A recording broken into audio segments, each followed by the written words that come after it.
Nabasa ko kasi na pagka 60 degrees pwede makapagluto ng itlog. So ang gagawin po natin ay tignan natin kung totoo po ba yun. So alas 12 po ng tanghali ngayon, mainit na mainit. So gagawin natin is sinet up po muna na ganyan, merong kawali at meron din na siyempre konting lata.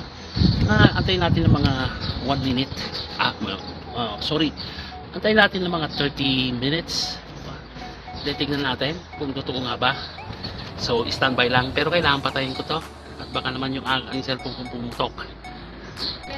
So yan, after 30 minutes, oops. Look, Awashi, come faster. Oh,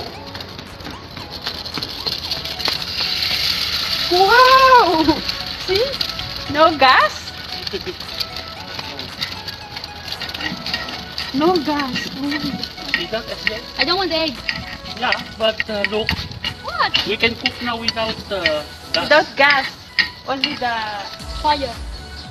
Sunlight. sunlight. Wow! Amazing! I don't like egg because I'm allergic to egg or somehow. I like egg. Hindi na tayo magagas. Hindi I na. want egg. I don't want egg. You want to cook here, Awashi? Bukas Yeah. dyan ako magluto ng Cannot sinigang. because Okay, so and lang. So let's make it closer. can I touch? Touch the what? Touch that? Okay, touch it. Oh, I'm not. I'm just joking. Okay. We can cook. Ah? We can cook without gas. Yes. Except fire, sunlight.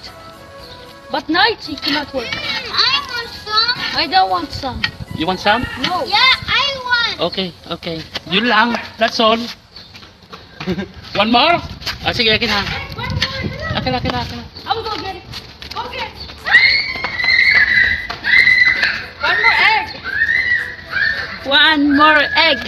One more egg!